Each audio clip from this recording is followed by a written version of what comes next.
Where are you going? Work. I've been in agriculture most of my life. Went to college for it, got 2 degrees in it, and I just love the work and I love the people that agriculture has around, and couldn't see myself doing anything else. There are over 500,000 people in Colorado with a disability who are 16 years of age and older. 30% of them are employed. It's a huge gap compared to people who don't have a disability. That compares to 71% of people who have no disability. There's also a disparity in earnings. The median earnings for someone with a disability in Colorado is about $24,000. The median earnings for people without a disability is $37,000. That's a $13,000 disparity. So we're always pushing, how can we help people get employed, have a higher wage, and be self-sufficient?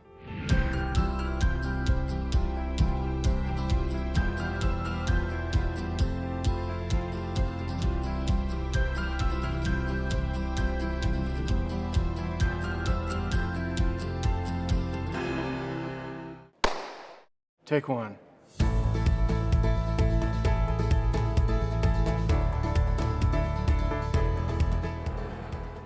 There are all kinds of disabilities. Vision impairment, it could be a hearing impairment, a physical disability. My name is Brady Haynes. I'm a farmer in Northeast Colorado. I work for Eagle Farms, operating equipment in Southwest Nebraska and Northeast Colorado. It's an irrigated and dryland farming operation. They grow corn, beans, wheat. Basically, on a dry year here, we'll have 1 ear per stalk, normally, per plant. This year, we've got 2. Pretty much every plant out here has 2 ears. We've had enough rain this year that all this corn is putting a 2nd ear on. Put up all kinds of different feed and a little bit of everything. We grow registered foundation seed for other commercial wheat producers. And this right here is a byproduct from that crop. It's just wheat straw, mainly used for bedding for animals.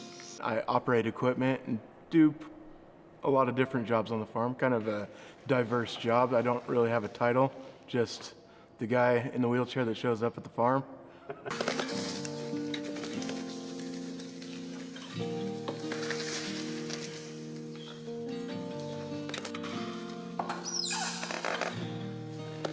One of the responsibilities on the farm that I've had, one of the things I've done is helped operate a seed treater. We will put raw seed in to this hopper right here, and it will drop down into this belt bear and go into this gray drum, and we'll be able to add different chemicals to do different things for the seed once we get it put in the ground, whether it's fungicide, inoculants, different types of chemicals to basically promote the health and the yield potential of a crop.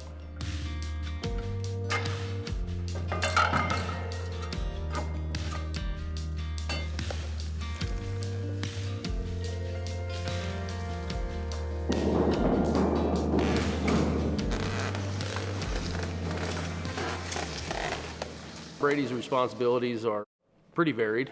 He's done everything from Go Scout fields for us to tractor work.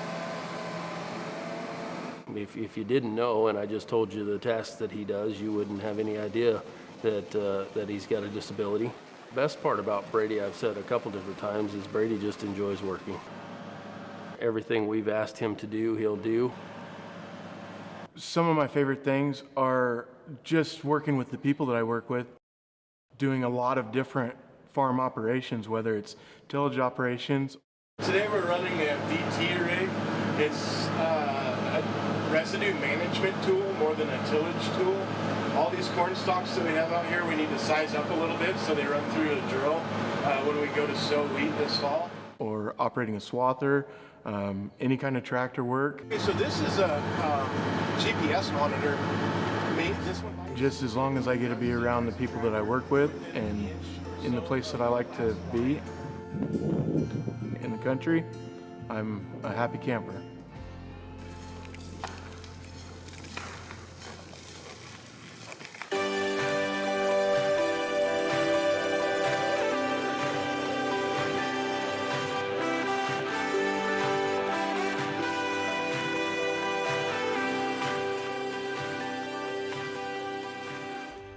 My name is Serena Gilbert, and I work for the Colorado Division of Vocational Rehabilitation.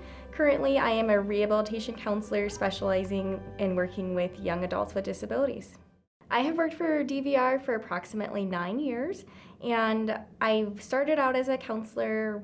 In our system, it's called Counselor 1, and I've always been working with young adults. And then in 2016, I progressed to a Counselor 2, which in Colorado, the specific position that I have is a regional lead counselor for transitioning youth. I was going over all of the reports that you submitted, I think it was last week, and I know it's been super painful, like this whole last month, going over like all the services you guys provided and all that fun stuff, but there was only one change that had to be made in all of the like 50 some odd reports that you gave me. So I specialize in working with young adults, but also providing training to other counselors in our region, setting up special programs, and developing partnerships with all of our community partners. She's gained knowledge in our youth, services program, which is very important for us. We, serve all types of disabilities, but the youth kind of program movement is growing. She's out, at the schools, getting them to sign up for our program, identifying, what their needs are, and also looking at how can we best, serve our youth.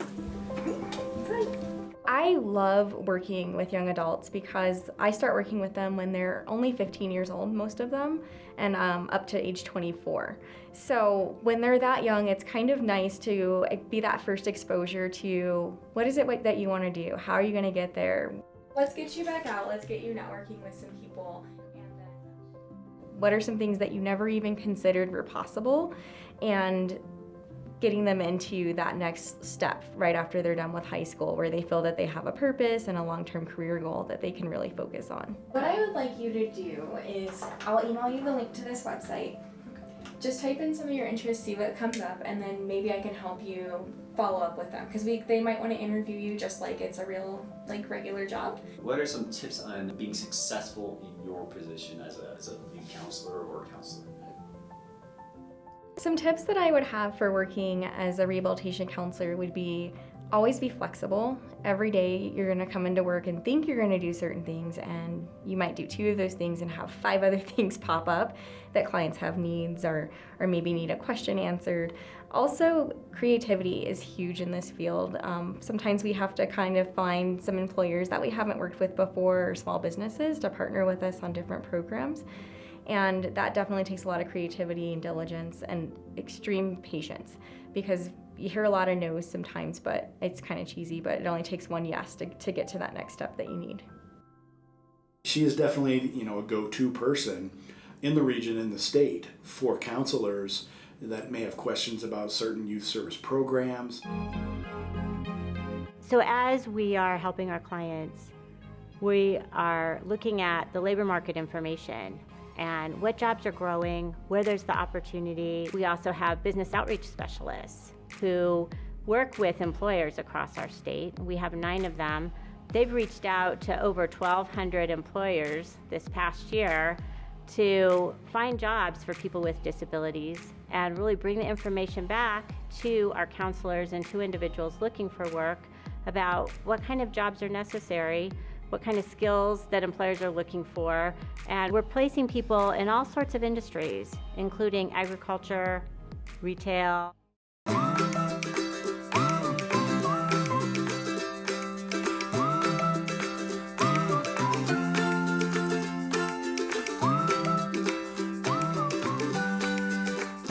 My name is Molly Hanson and I work at Office Depot. I never worked at a big store like this and I was kind of interested in it. It took me a while to hire here. I did Office Depot in high school. I do all the supplies. I put little stoppers on. Nice. I restock the shelves. What's your favorite thing to do here? Favorite? Everything. What's one of your everything favorites? Putting stuff away, like stock stuff. She's really started to catch on and take control of what she's doing, and really helps me figure out what I'm doing a little bit more. She's brought up some questions that I haven't even come across yet, so she's dug deep and she's helped me out a lot as well. I like the friendly people. I get off and then I'm knocked out after I'm done, but I do a good job and I get good paychecks and I love it a lot. Fist bump? There it is. We create with our client a plan for employment. That plan includes a large range of things that are really targeted to the needs of that individual person. We can provide assistive technology that may help them on the job.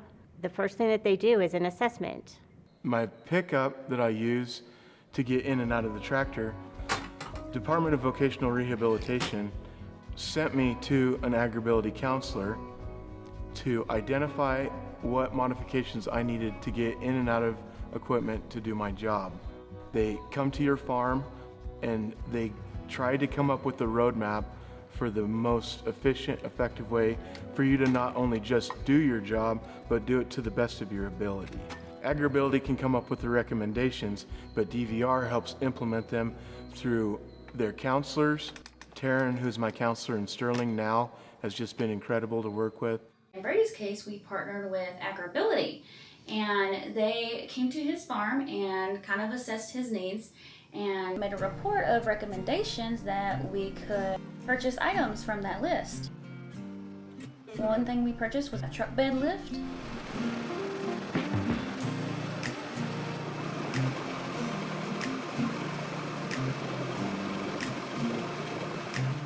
We also help with self-employment. I sell all the males as meat goats. They're a South African boar goat, came from South Africa. That's the breeding that they have. They're all designed for carcass merit to be sold as meat goats. My main goal with this herd is to expand it and grow it, so I'm up to 75 to 100 nannies myself. Some of the things that Ag-ability recommended on their report was a working system for his livestock to keep him safe, and also a UTV. So this working system is for the general care of my goat herd. What this will allow me to do is give shots and take care of the animals, their health needs.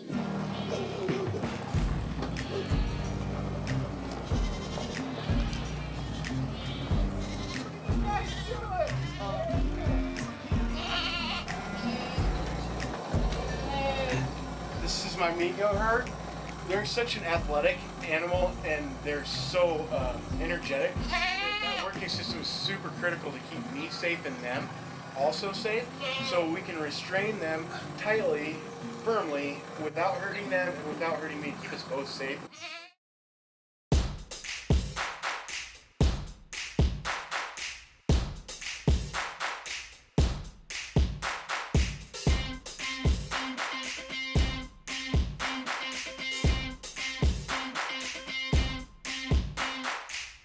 My name is Tom Maloney. I work at Blue Star Recyclers. Blue Star is a 501(c) nonprofit with the social mission of employing adults with autism and other disabilities. Bill Morris, our founder, was working with a day program where there were some folks disassembling electronics, and he just noticed really quickly that they had a very specific skill set. The way they took apart the electronics was the same way every time, very systematic.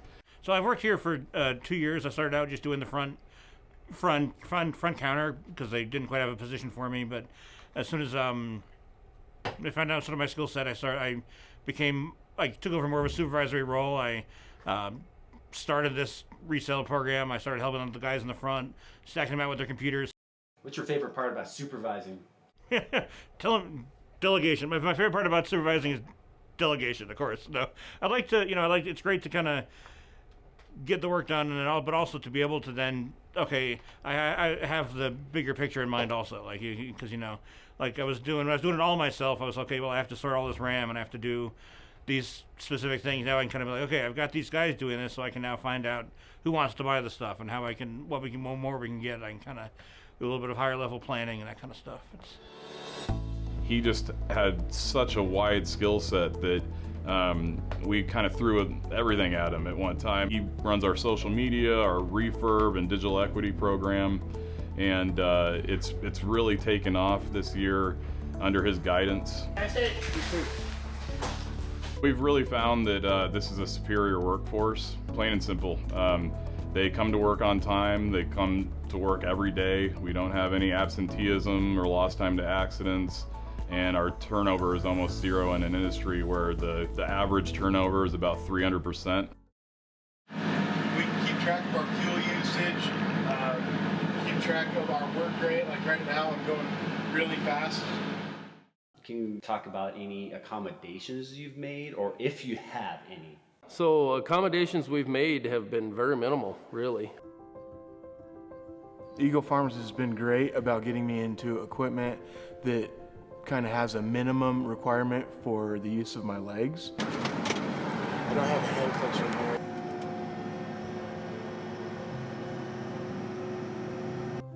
At most, we use a hand clutch to get it into gear, get the tractor into gear. Then everything else is pretty much run by your hands. If there's something that is an easy thing to do, but it's gonna take a lot for me to do as far as transfers, they kind of have really minimized that for me, helping me fuel up and do things like that, and help me work on equipment that I would have to get on the ground and work on that would just be a pain in the neck for me to do. They show up and help me out with it. They don't necessarily they don't look at my limitations so much as they know that to keep me at 100%, they need to help me watch my skin. They need to help me minimize the wear and tear on my shoulders. And they've done that. I didn't have to ask them to do that. They've just kind of known. And that's been a pretty fantastic thing. So I think one of the interesting things, about Serena, and is her time management and effectiveness of that. So she is able to look at, her work week and say, this is where I've got to be, this is how I need to be there, and coordinate. And I think that's a big piece. She has to, coordinate with, who's, assisting her to get somewhere. When she's there, at a school, it makes her very effective in her job and very timely, in the activities that she does. So Serena usually gets around with Metro Mobility, to and from work. She's able to schedule with them to, get to appointments. I think the biggest things are, her computer and her phone and the technology that is on there. As an individual with a vision impairment, I have had a lot of accommodations that have been made for me to be able to do my job. Most of them are technology related. So for example, I use what's called JAWS, it stands for Job Access with Speech, which is a screen reader that allows me to access pretty much anything on the computer that somebody with using a mouse would be able to access. And it turns everything into a text-to-speech engine. Kind of sounds like a robot sometimes.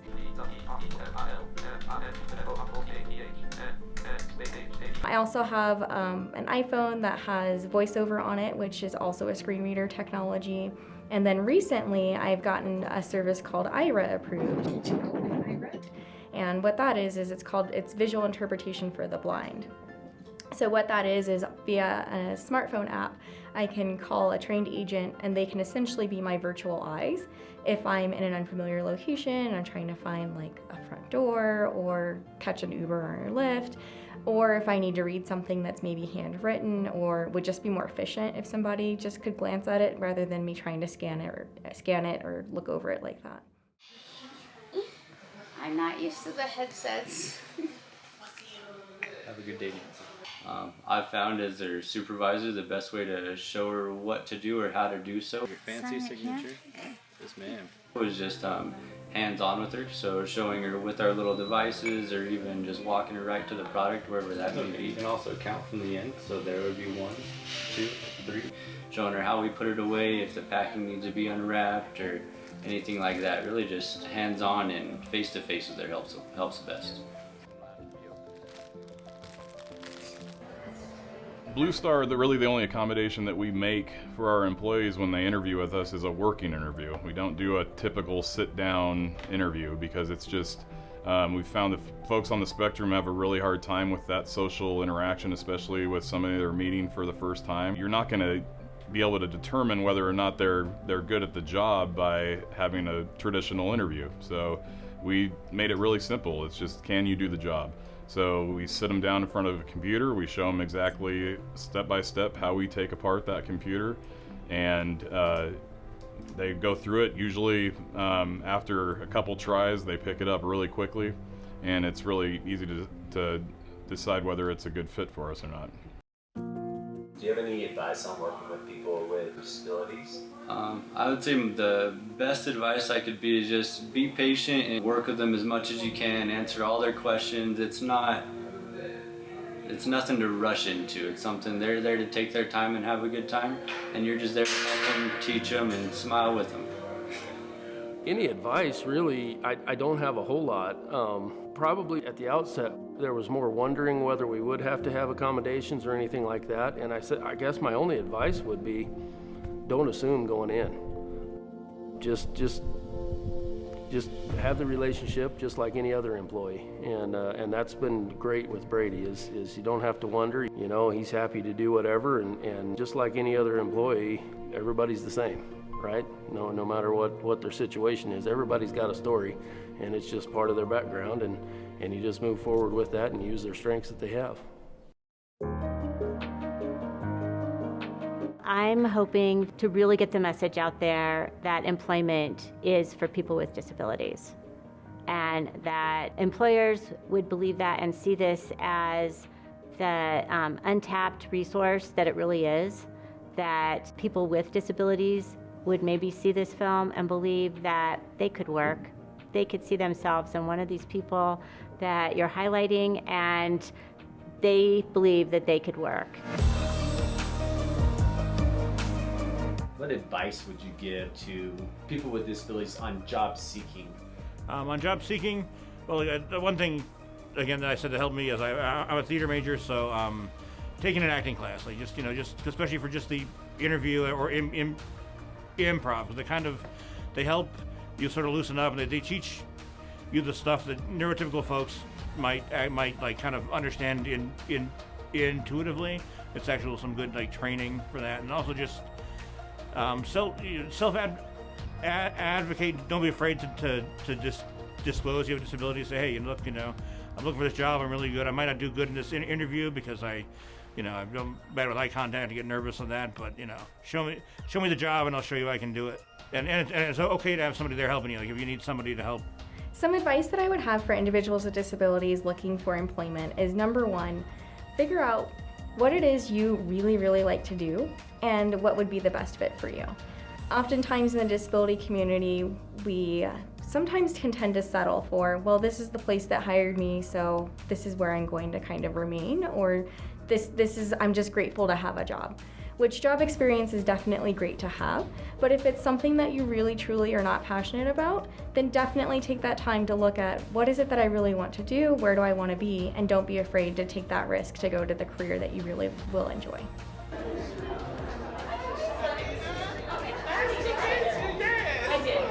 Another piece of advice that I have is don't be afraid to network. Sometimes we can get a little bit overwhelmed going to a group with lots of strangers and trying to kind of make your way through a crowd of people. But networking is a number one way that you're going to make those connections that you might want to make to get to the career that you want to be in. You have to put yourself out there a little bit if you want a job. It doesn't matter if you're able-bodied or not. You have to go and look for it. You're gonna find that you have to help yourself a little bit, and if you do that, people will help you. That'd be my advice. Help yourself, get out there and do what you want to do. Something that I want employers to know about working with individuals with disabilities is that we are some of the most productive workers that you will probably ever hire. Once we get those great accommodations in place, we will take off running and typically stay a little bit longer for you, so you don't have to worry about hiring a new individual into a new job and training somebody new. And we definitely like to advance within positions that we're in. And I think you can't go wrong hiring an individual with a disability. We might do something a little bit differently, but we will definitely get the job done, and sometimes even more efficiently than those without disabilities. How I want to be seen as a disabled person in the workforce, just as someone that is capable and competent and can do the job that anyone else can. They just might have to find a different way to do it, but the results will be the same. So one of the things when you're a disabled farmer and you rely on a wheelchair, if you have pneumatic tires, you have to be cognizant of these plants here called puncture vine, which produce these little stickers, is what we call them, goat head stickers. They'll puncture the inner tube of your tire and leave you with a flat tire.